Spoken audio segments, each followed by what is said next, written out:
What's up everybody, Kyle Russ here, back with another video. In this video, I'm gonna talk about what kind of exercise you can do when you're not surfing and when you don't feel like doing the surfing workouts. So first of all, we focus massively, heavily on the fundamentals.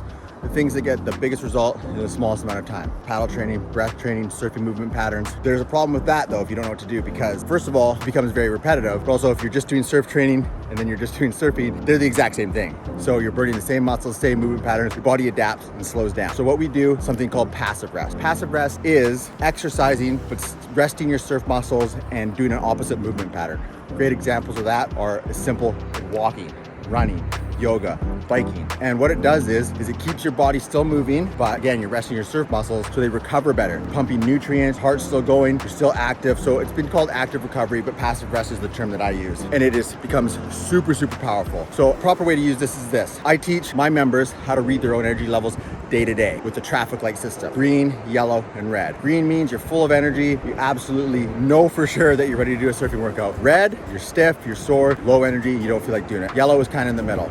If you're yellow, there's some certain exercises, which I won't cover here, that you can do to bump yourself up to green by providing yourself more energy, and you can do a workout. But when you are in the yellow and you can't get up to a green, or you are even red, do a passive workout. Now, my favorite one has become walking. When I first started giving this advice, I felt funny telling people, have you ever tried walking? And it was something that I had never done, honestly, until we had kids and we started walking the stroller. And then I started noticing my knees were getting better, my ankles were getting better, my heart rate was up, and I felt incredible. So I had to learn the benefits of walking on my own. And something very interesting. So when I was younger, I don't know, age 5 to 20, I played soccer and basketball hardcore at a very high level, both of them, nonstop, always running. I had insane cardio. I could go for hours, play like 4 soccer games a day and never be tired. So for me, running wasn't a recreational thing. I didn't consider it a workout. It was like a necessary pain where I would push myself in the dark when no one was watching. So I never associated that with like a feel-good thing. It was always ultra painful, like a necessary thing that I had to do, didn't have a choice. But when I got older, I stopped playing soccer, I haven't played basketball for years. You know when you daydream and your mind just wanders and you don't control it and just goes certain places? My mind, all the time, I would imagine myself running. I had a job where I had to sit a lot too. So my soul was like telling me, expressing to me like, oh, move your body and run. So now I've just started doing it again as my passive rest, and it feels great. So a couple extra tips. There's no wrong way to do passive rest as long as you're doing something. That's the point. But for bonus points, do it out in nature. So for example, we just camped right up here last night. Swell didn't come in, so this is kind of like a track, a low tide here. Go all the way around. That used to be a volcano, 5 kilometers. So I just ran that.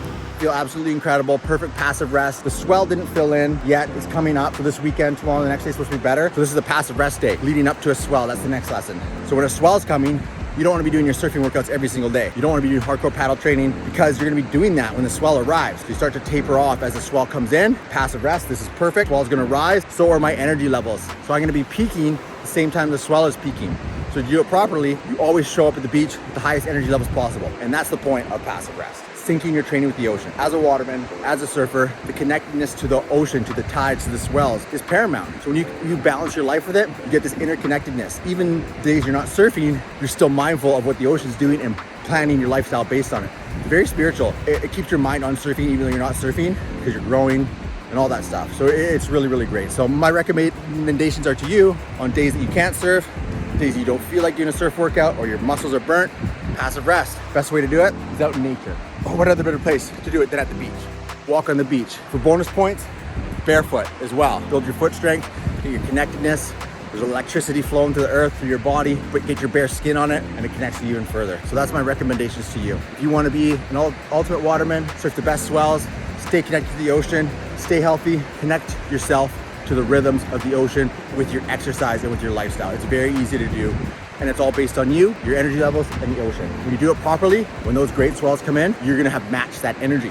And it's a really, really cool thing. It's a really cool feeling when everyone else was sitting around when it was flat. The best swell of the year rolls into town and they're getting caught inside and washed on the shore and you're out there getting set waves. So that's what I want for you. So if you like this kind of training, that's just a small example of what we do. The Waterman program, all about, you can call it surf simulation training because it's exactly like you surf every single day, but like I said, you sync it with the ocean. So adding the proper rest days makes you feel peaking during the best swells.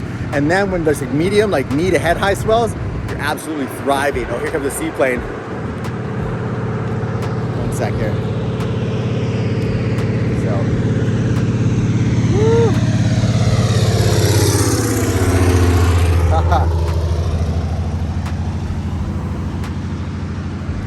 bonus tidbit about me and my other buddy, entrepreneur friend, we talk every day.